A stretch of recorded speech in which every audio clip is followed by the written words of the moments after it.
Hi, everyone. Today is Thursday, August 6th, 2020, and this is another Experience Investigators Ask Me Anything webinar. And I am very happy to see you all here. As a reminder, we do this every week, usually on Fridays, but today we're mixing it up on a Thursday. If you would like reminders for these, please feel free to check that out and sign up at bit.ly/cxweekly. And that will give you reminders about when we do this. So like I said, usually it's on Friday. We're mixing it up this week on Thursday. So for those of you who are here with us, thank you for being here. Thank you for joining us on a different day than usual.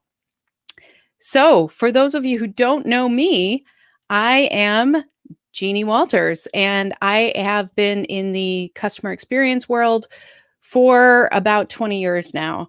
And what I do is I help clients with everything from consulting to coaching to journey mapping and service blueprinting, things like that. And like you, I've been doing a lot of this virtually lately. So I'm spending a lot of time doing some virtual workshops, virtual training, even virtual keynote speaking, which is a lot of fun, but a little different than usual, like most of us. So as a reminder, we do these to answer your questions. And so as you have questions, please feel free to drop them into the chat at any time on LinkedIn or on YouTube. We're in both places live. And we will be addressing those once we get through the presentation. So this week, we're talking about 5 ways to better know your customers. And I'm sure you guys have insights too. So feel free to drop those into the chat as well. So as always, we have David here helping us facilitate. David is our Director of Marketing. And good to see you, David. How are you? Good to see you as well, and good to see folks in the chat already unprompted are already adding their comments, which is awesome to see. Septarshi, great to see you again. Thanks for commenting. Good to see you here. And we've got Bill here from the Bourbonnais contingency of the Jeannie Walters fan club, which I That's really Bill Gertine. Hi, love. Bill. Good to see you. And yes, we usually ask, I forgot to do that. We usually ask where everybody is from. We have been lucky to have people from all over the world. So thanks for joining us here and thanks for being a part of this. So why don't we jump in today? So one of the things that I hear a lot from my clients and customers is that they want to create this amazing customer experience for their customers. And that's great. And what I always do is start with the leadership, start with some of the people who are involved on the project, and I ask a few questions. And those questions are about how well they know their customers. So usually I start with just tell me about your customers. And now what I want you to think about is what would your team say? What would your employees say if I asked these questions? Tell me about your customers. Who is your customer? And who is the experience you deliver supposed to delight? Now, when I ask these questions, I get a lot of answers. And I bet if you're thinking about your team right now, you probably are realizing that sometimes we don't get the same answer from everybody. So, what answers would I get? Well, let me tell you what I often hear. I hear things like, well, our customers are pretty young. They're on the young side, except for the ones who are old. Or they say they're long-term loyal customers, but these new ones we have, they're pretty fickle. We've got a lot of new fickle customers too.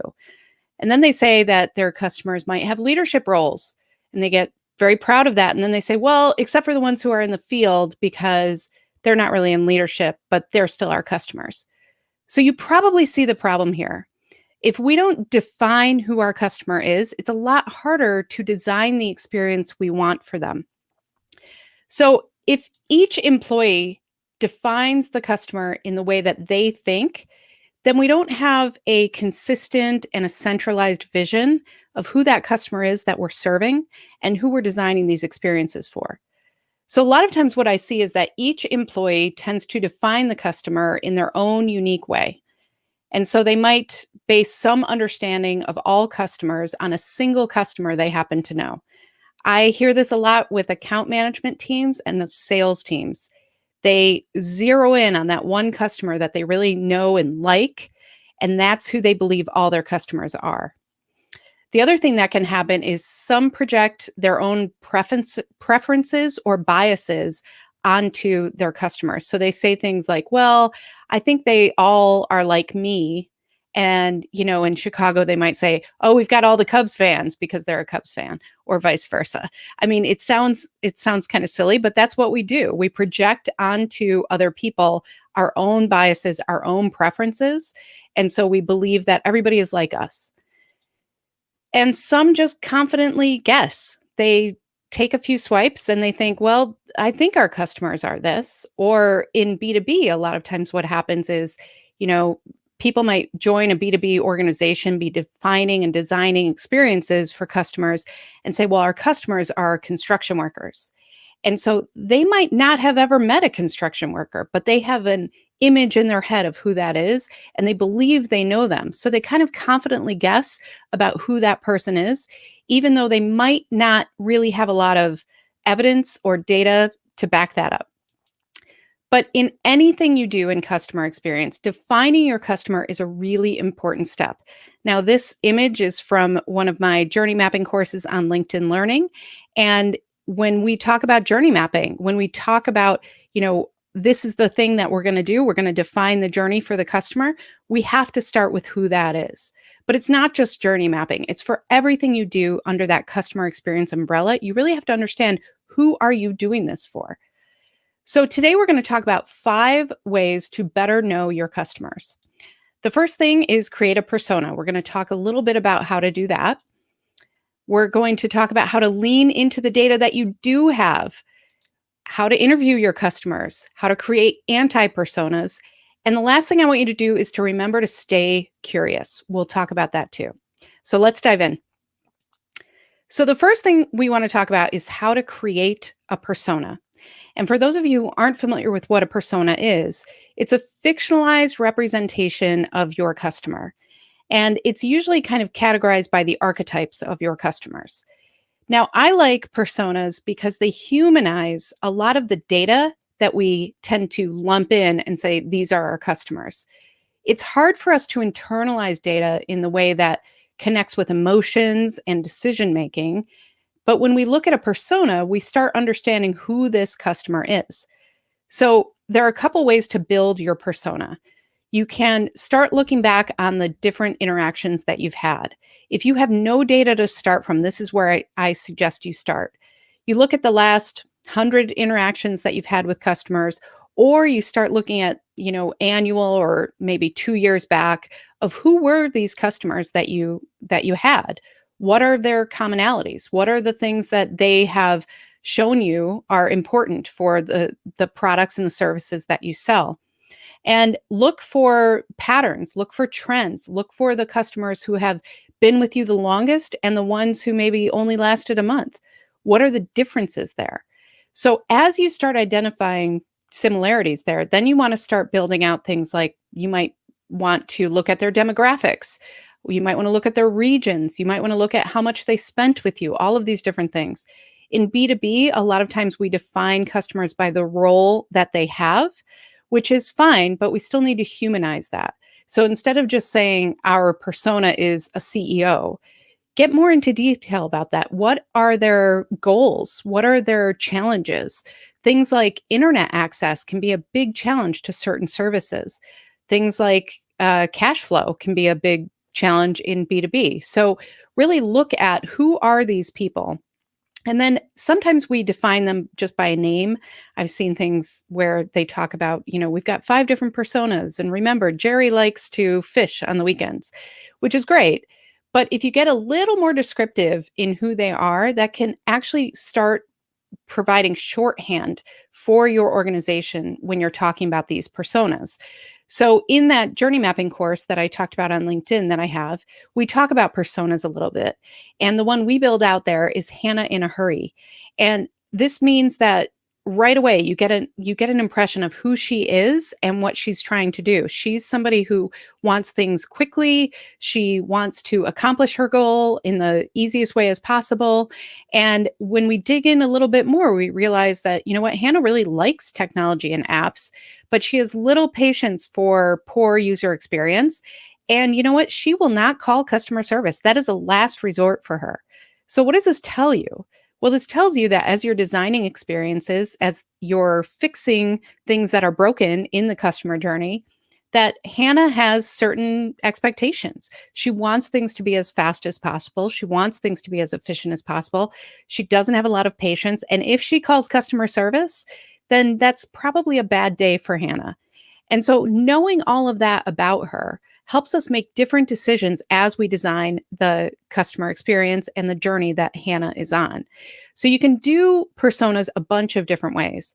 One of the things that's changing in customer experience, which I think is really worth delving into a little bit, is that we've in the past often had stock photos that kind of represent our customer, and we lean into the demographics, things like, our customers are white females between 35 and 45.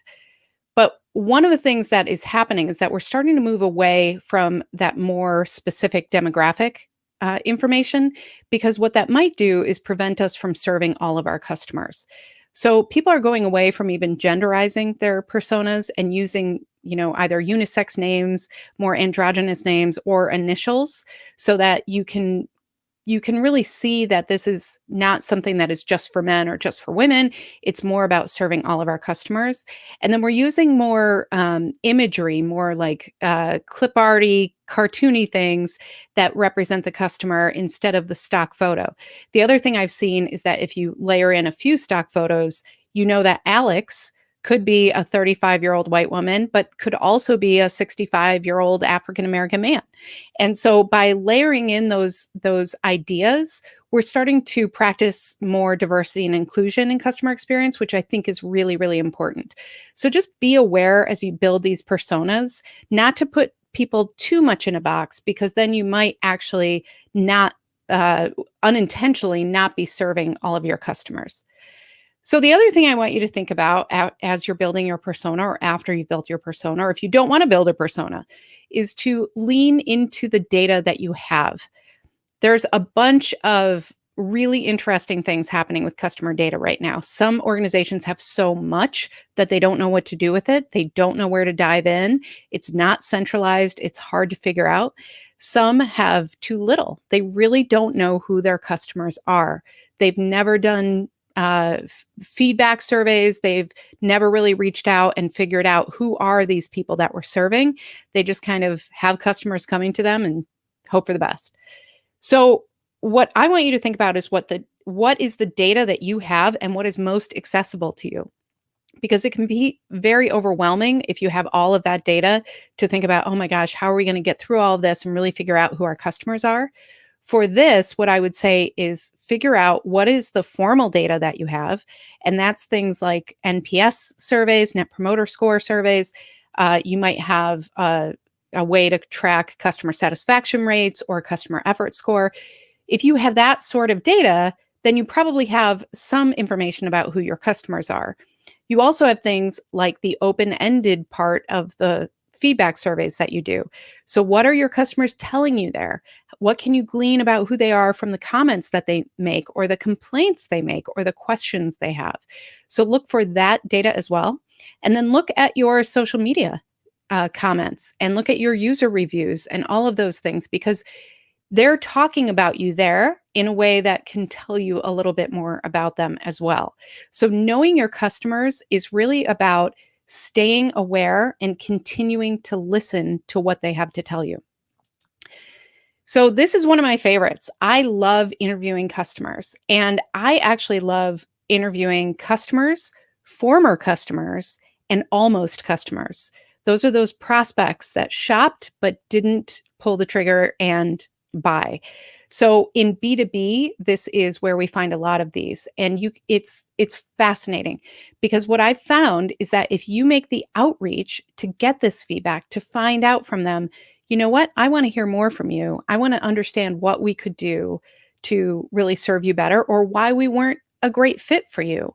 You'll hear all sorts of information about expectations that they had that weren't met, or things like that that you can address in your customer journey. So this can tell you a lot about who your customers are. And sometimes it doesn't take as many as we think. I'm all for you've heard me say this before if you've been on these webinars, but I am not a market researcher. There are some really amazing people out there doing amazing work in research. What I really subscribe to is yes, you need that. You have that information. It's wonderful if you have that. But if you don't, you can still get information. You can still reach out to a handful of customers and just talk to them and say, what is it that you're getting from this? What is the value that we are providing? What should I know about you? What do you worry about at night? What are some of the things that you wish our product and brand would do for you? And once you start hearing those things, you really start putting together the picture of who your customer is. Now, I love to end every interview with two questions. One is, if you had a magic wand, what would change? What would you do? Customers will come up with amazing things, especially if you remind them. A magic wand doesn't care about budgets or timelines or any sort of restrictions, because then they start thinking bigger about what the experience could mean for them. And you start really listening, you'll hear about what are their wishes, what are their hopes and dreams. And so you can really live up to that in the customer experience. And the other question that I always end with is, okay, is there anything that I didn't bring up that you think I should hear? Because sometimes we don't ask the right questions. Sometimes they're dying to tell us something, but they're being polite and they're answering our questions and they don't quite get to that place. This gives them permission to tell us anything they want. And if you've built enough trust throughout the interview where you get to those two questions at the end, you will hear amazing insights and you will really get to know your customers better. And this one is a favorite of mine too, and it's something I don't think we take enough advantage of in customer experience work. This is creating anti-personas.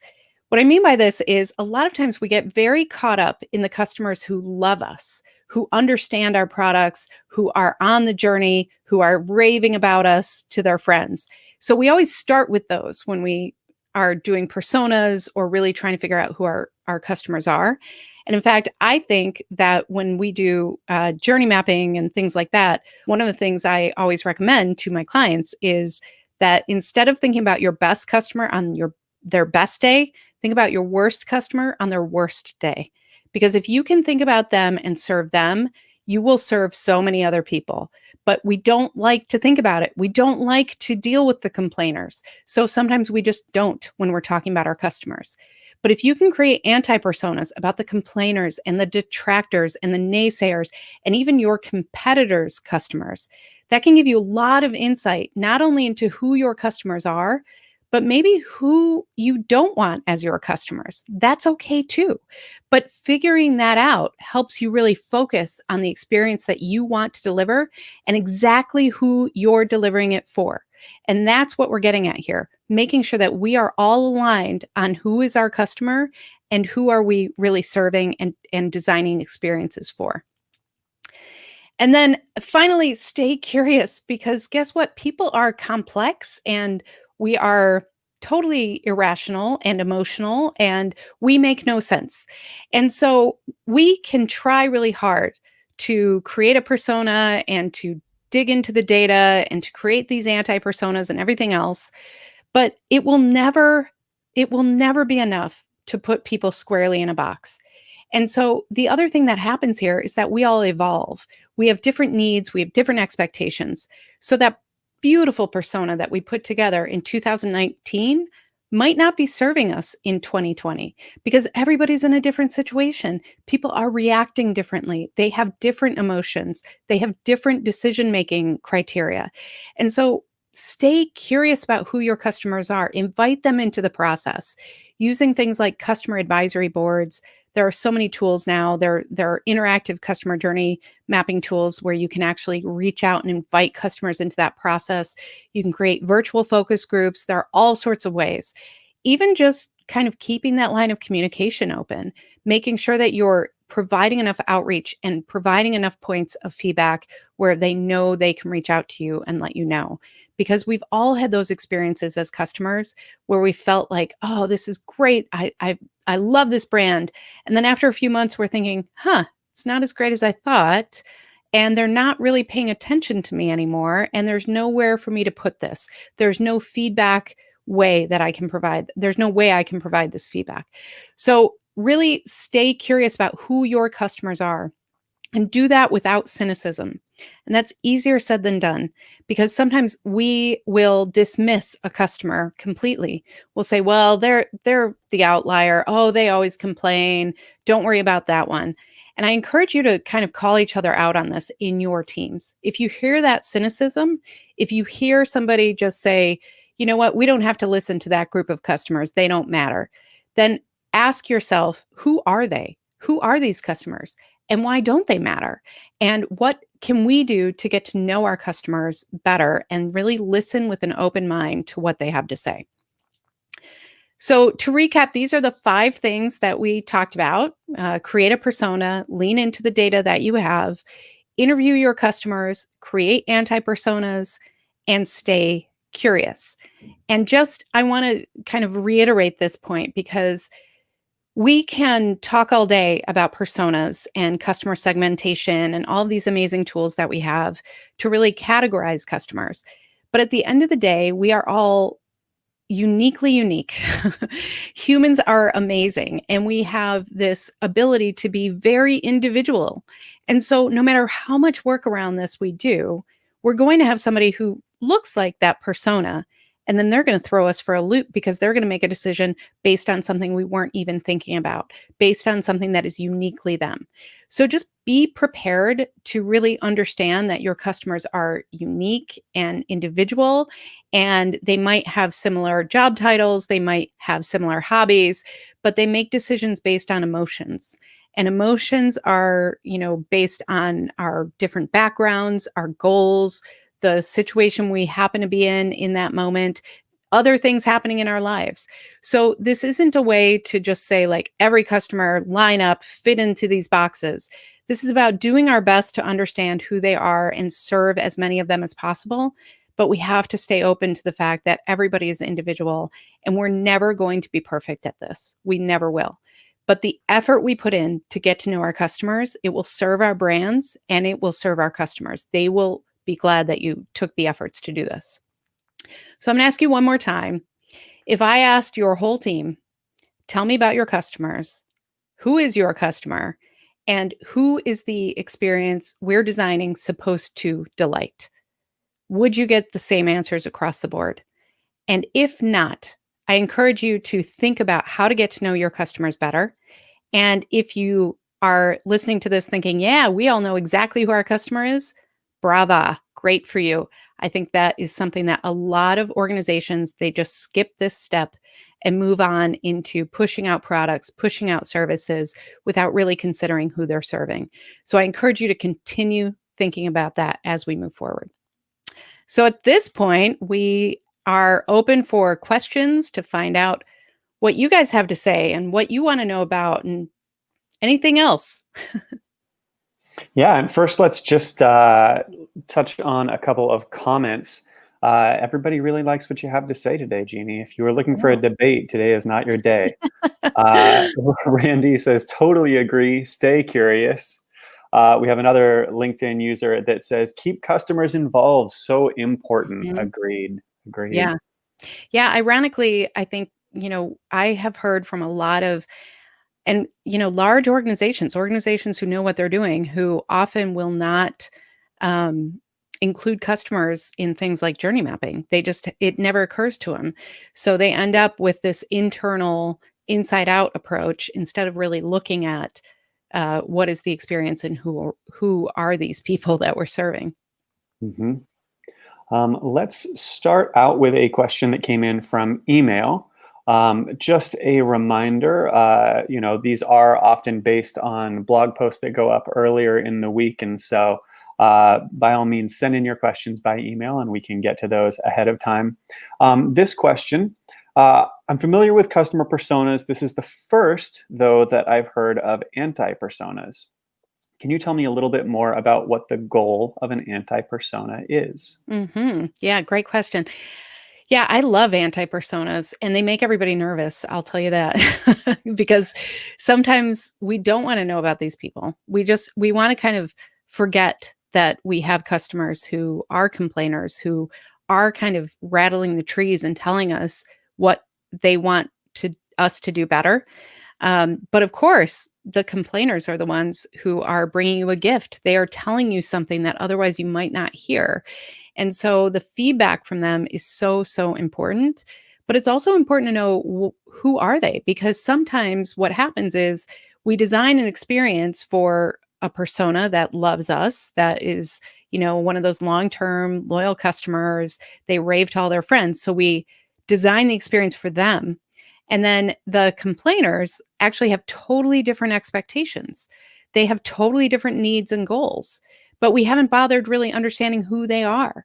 And so by looking at the anti-personas, by really understanding who are our complainers, who are the ones who have, rotten things to say about us on social media, if we understand who they are, we can better meet their expectations moving forward and maybe bring them into the fold. And if they are taking the time to complain, then they are already invested in the relationship and your brand.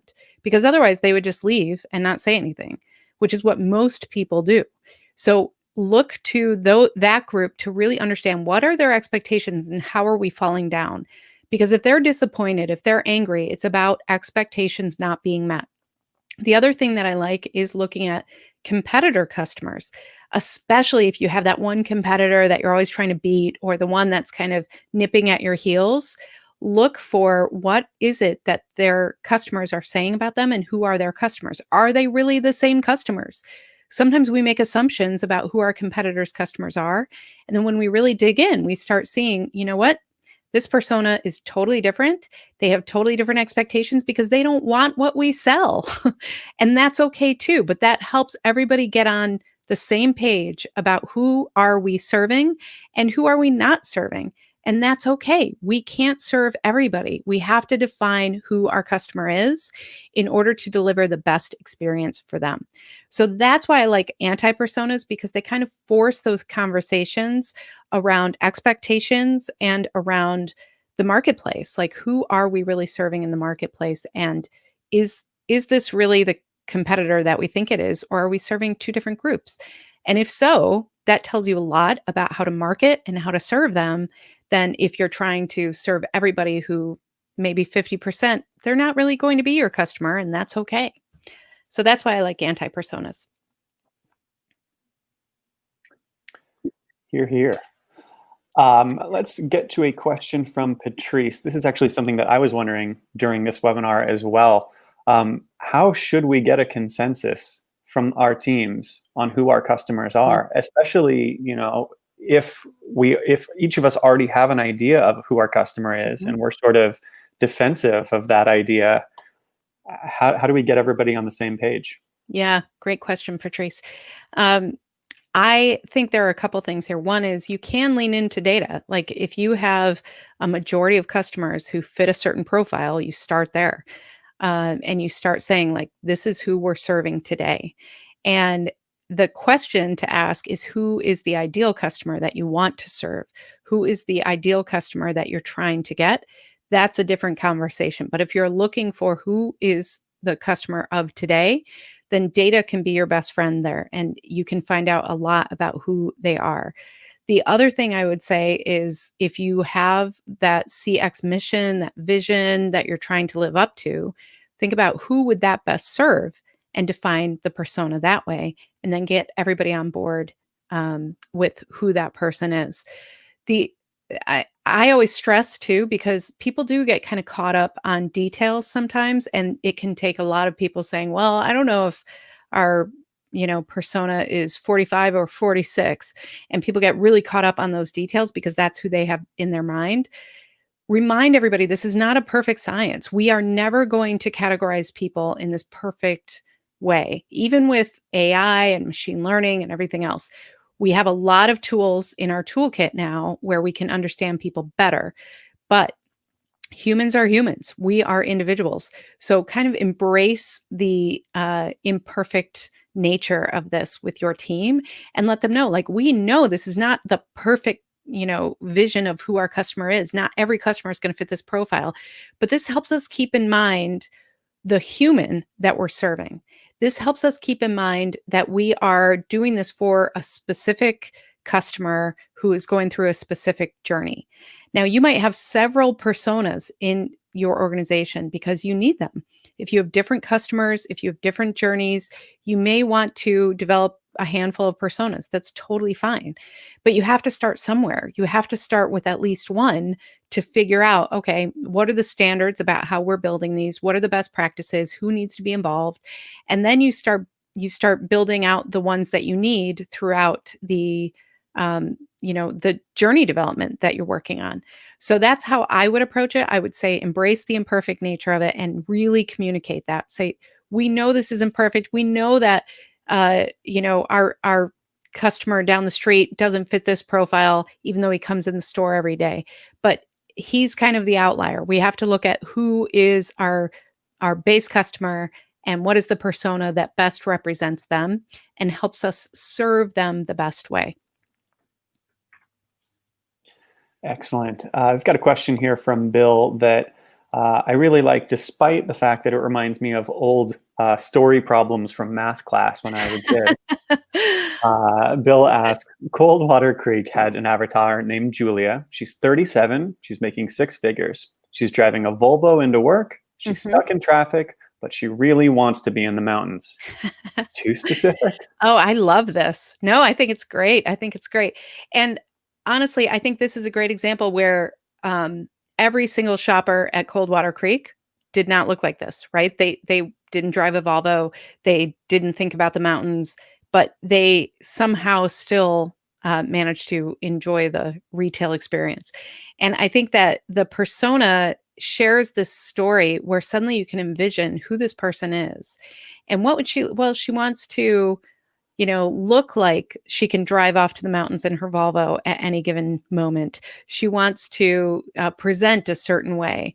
And so as they're developing products and as they're developing the experience, they can really live up to that. Although I'm not sure Coldwater Creek is still with us. I'm not sure.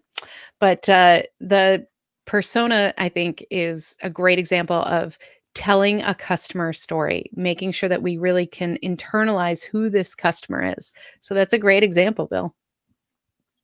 So at least it wasn't their customer avatar's fault that they're no longer with us.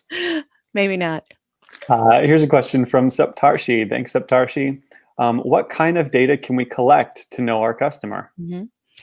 Great question. So it depends on your industry, it depends on your brand, it depends on what you're trying to do. But if you really want to get to know your customer, first of all, you can look at things like information that you might already have. For instance, if you know how much they've spent with you in a given year, have they participated in any upgrades or upsell or cross sell situations? How often have they complained? How often have they called into the contact center because they have service issues? How often do they use your app if you have that type of information? So there's lots of data that we probably already have about our customers that we're not really looking at that can help us really understand who they are.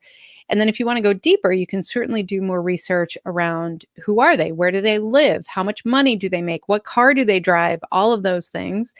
And customer interviews can help you really understand who they are outside of your customer journey because we want to know a little bit more about their real life. Sometimes we zero in on the exact interaction points that we have with customers and we kind of forget that they have this whole other life behind them. And the more we can understand about their real lives, the more we can serve them. This is also especially true in B2B, believe it or not. If we are really understanding who our customers are and what keeps them up at night and why it keeps them up at night, then we can better provide the products, services, and support that they're really looking for. So data comes in all these different ways. Like I said, you can also reach out and look at social media comments. You can look at user reviews. That can tell you a little bit more about your customers. But really, it's kind of building the foundation for understanding who your customers are with whatever data you can get your hands on. And sometimes that's very objective, straightforward. Sometimes it's more nuanced and unstructured. But don't get too overwhelmed. Just like make a list. What data do we have that would tell us something? What data do we want? What would we want to know about our customers? And then you can backtrack from there and figure out how to get that data and that feedback that you want. We've got a couple questions about interactive customer journey mapping tools. I know that sometimes it's tricky for us to talk about specific tools or recommend specific tools on the air, but we do have a lot of interest in this. So I just wanted to kind of bring it up. Mhm. We have one question here. Do you have any recommendations on tools or apps for interactive customer journey mapping? And then Patrice followed up with that question saying, I'd like to know more too about that. So, Sure. if you can't speak about specific tools, maybe processes or Mhm. systems to consider. Yeah, well, I'll say one that I really like, which is CX Workout. And one of the things I like about that is that they can invite customers into the process and say, send us a picture, send us some film of what you see, because we all have these handy dandy phones in our hands all the time. And they also have ways to include people in like ongoing asynchronous conversation. So if customers think of something to tell you, they can actually just pop into the group chat essentially and let you know. And I think that that's really powerful. There are other tools out there that certainly along the way serve the customer as well. So in app feedback mechanisms can be very helpful. In experience, I should say, feedback mechanisms can be very helpful. Reminders of how to reach out to you, that can be very helpful as well. But the CX workout one is the one that I know about that is most focused on the interactive journey mapping piece. But there are certainly other tools out there that can provide that ongoing interaction with your customers. And then, frankly, I've done things like virtual focus groups with a Zoom call, and we get to know each other. And you can use polls, you can use things that really help customers feel comfortable sharing their information without kind of sharing it directly with a group. And yet you get a whole bunch of great information that way too. So there are lots of different ways that you can do that. Excellent. Let's wrap it up with one more question that came in through email. How long should it take to create a customer persona? If we have a goal of creating 6 customer personas to be able to use, what's the target date and amount of time Mm. that we should set aside? Can I just say I have no idea? This depends on so many factors, but one of the things that I like to do is start with one, because if you start with one and you start developing the process around that, you start really understanding what does it take to build one and what information takes longer to get, what do we have, then you can start really scoping out the rest of those. It's okay in the beginning to define, we think we need 5, and then you start with one, you think, oh my gosh, this is actually 2. That can happen sometimes. Or you can start saying, 4 and 5 are pretty similar. We're going to put that into one persona. So you'll start seeing things like that as well. But I think that depending on how much data you have, the access you have to it, and the things that you are missing, that's what you need to kind of figure out in order to figure out the timeline. So if you have all the data, if you have a team that really understands your customers who can help you build that persona, then it doesn't take all that long. But I think that if you're looking for the data, if you're seeking out that information, that can certainly add time onto it. And then in certain organizations, we have to remember that some of this approval is by committee. And so getting people involved and getting their approval, that can be a layer onto the timeline as well. And then once you have the persona, let me say this too. Once you have the persona, you need to socialize that. You need to communicate it. You need to bring it out. You need to make sure people are using it, because otherwise, just like journey maps, it becomes a poster. It becomes, people talk about, they have cutouts or they have um, pictures of their personas everywhere, which can be very helpful if you're actually using them. The problem is sometimes we are looking at, you know, pictures all day, but we're not actually using that as a tool. And that's what we need to do, is make sure we're constantly referring to the persona, we're using it, we're making sure that as we design experiences, we're talking about well, this is for Hannah in a hurry. Would this really serve her? We have to use that language, make sure that's how we're all aligned. Excellent. Well, I think that's going to do it for our questions today. Thank you, everybody who contributed with your comments and your questions. We love the interaction from the community, so we really appreciate it. We sure do. Thank you so much for being here with us. And thank you for really just all of your questions. I hear from you on LinkedIn. I hear from you on Twitter. It's really fantastic. And I think that this community is really becoming something special. So thank you for joining us on a Thursday instead of a Friday. And if you're watching the replay, please feel free to leave questions. We do our best to answer those as well. And then, we are always looking for feedback. I mean, what kind of customer experience person would I be if I didn't ask for feedback from you? So please let us know what you think. Let us know what topics you want us to cover. And let us know if you have any further questions and things like that as well. You can do that at bit.ly/letjeannie know. And that's Jeannie with 2 N's, even though you guys know that. And then finally, next week we will be back on Friday, our usual time, which is this time on Friday. And we will be addressing how to define the outcomes of your customer experience strategy and program. And what we're doing right now, we're really trying to help you with a whole bunch of topics around building a customer experience habit in your organization. So this is part of that series. So we look forward to seeing you next week. And as always, if you have any feedback, let us know. You can feel free to reach out to me on LinkedIn or Twitter. And join us at experienceinvestigators.com if you want to check out the blogs and other things. But have a great week, everybody. Stay safe, stay well, and we will see you next week. Thanks.